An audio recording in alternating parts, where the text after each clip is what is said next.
یہ سورت اجمال ہے قرآن کا، پورے قرآن کا اجمال ہے یہ سورت۔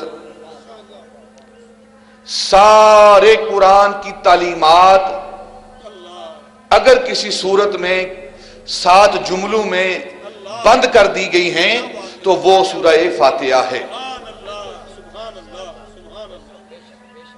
اس اجمال کی تفصیل پورا قرآن ہے۔ حضرت مولا علی رضی اللہ تعالیٰ عنہ آپ فرماتے ہیں کہ اگر میں سورہ فاتحہ کی تفسیر کروں، باب مدینۃ العلم، حضرت مولا علی رضی اللہ تعالیٰ فرماتے ہیں اگر میں سورہ فاتحہ کی تفسیر کروں تو اس کی تفسیر اٹھانے کے لیے 10 اونٹ چاہیے، 10 اونٹ چاہیے اس کی تفسیر اٹھانے کے لیے۔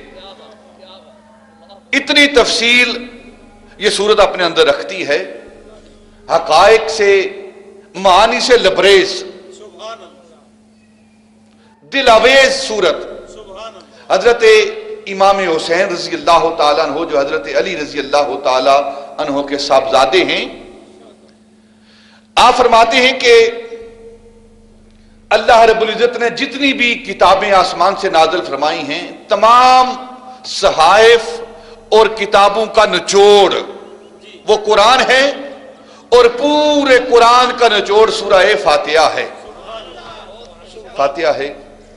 اور حضرت امام فخر الدین رازی رحمت اللہ تعالی علیہ اس امت کے عظیم امام ہوئے ہیں، عظیم مفسر اور محدث ہوئے ہیں۔ آپ فرماتے ہیں اگر صرف بسم اللہ کی تفسیر کروں، اللہ رب العزت نے اس امت کے اندر کیسے کیسے آئمہ پیدا فرمائے ہیں، آپ فرماتے ہیں اگر صرف بسم اللہ کی تفسیر کروں تو 10,000 مسائل صرف بسم اللہ سے استنباط کروں۔ یہ وہ صورت ہے، یہ اجمال ہے۔ اس صورت کے ناموں میں سے چند نام، ایک نام ام القرآن، اس صورت کا نام ام القرآن ہے، ام الکتاب ہے، فاتحۃ الکتاب ہے، 7 مثانی ہے۔ اس صورت کا نام 7 مثانی ہے، بار بار پڑھی جانے والی 7 آیات۔ 7 مثانی کا معنی کیا ہے؟ بار بار تلاوت کی جانے والی، بار بار پڑھی جانے والی 7 آیات۔ یہ سورہ فاتحہ کی 7 آیات ہیں، اس کو 7 مثانی کے نام سے بھی یاد کیا جاتا ہے۔ اس سورت کو سورت شفا کے نام سے بھی یاد کیا جاتا ہے، سورہ ذکر کے نام سے بھی یاد کیا جاتا ہے، سورہ فاتحہ کے نام سے بھی یاد کیا جاتا ہے۔ ام الکتاب یا ام القرآن کے حوالے سے اسے کیوں یاد کیا جاتا ہے؟ اس کا نام ام الکتاب کیوں ہے؟ تھوڑی سی یہ ابتدائی بات ہے، اگر ہم یہ سمجھ لیں گے تو انشاءاللہ آنے والی بات جو ہے وہ آسانی کے ساتھ ہم سمجھ جائیں گے۔ ام القرآن اسے کیوں کہتے ہیں؟ ام الکتاب اسے کیوں کہتے ہیں؟ ام کہتے ہیں اصل کو، ام کہتے ہیں اصل کو۔ ماں کو بھی امن کہتے ہیں، ماں کو ام کہتے ہیں کیونکہ ماں بھی اولاد کی اصل ہے۔ تو یہ کتاب کی ام ہے، یعنی کہ کتاب کی، قرآن کی اصل ہے یہ سورہ فاتحہ۔ ام القرآ مکہ کو کہتے ہیں کیونکہ مکہ بھی تمام وادیوں کی اصل ہے، تمام وادیوں کی اصل مکہ ہے، اس لیے مکہ کو ام القرآ، قرآن کہتا ہے ام القرآ مکے کو۔ اور نبی پاک صلی اللہ علیہ وسلم کی ذات بابرکات کو امی کہتے ہیں، امی کہتے ہیں۔ امی کا مطلب ان پڑھ نہیں ہے بلکہ اصل۔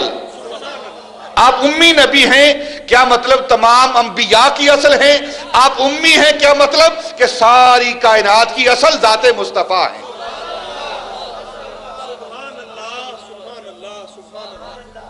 تو ام الکتاب کا مطلب یہ ہے کہ سورہ فاتحہ ام الکتاب ہے۔ ام الکتاب کا مطلب یہ ہے کہ سارے قرآن کی تعلیمات، نظریات، عقائد کا نچوڑ اجمالاً اللہ رب العزت نے سورت کے اندر رکھ دیا ہے۔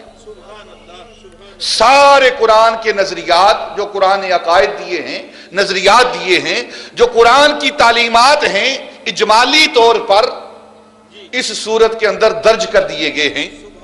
آپ پڑھیں، سورہ فاتحہ کو پڑھیں، اس میں اللہ رب العزت کی وحدانیت کا ذکر، اس کی توحید کا ذکر، اس کے الہ ہونے کا ذکر، اس کی الوہیت ربوبیت کا ذکر، اس کے رحمان و رحیم ہونے کا ذکر، مالک یوم الدین ہونے کا ذکر،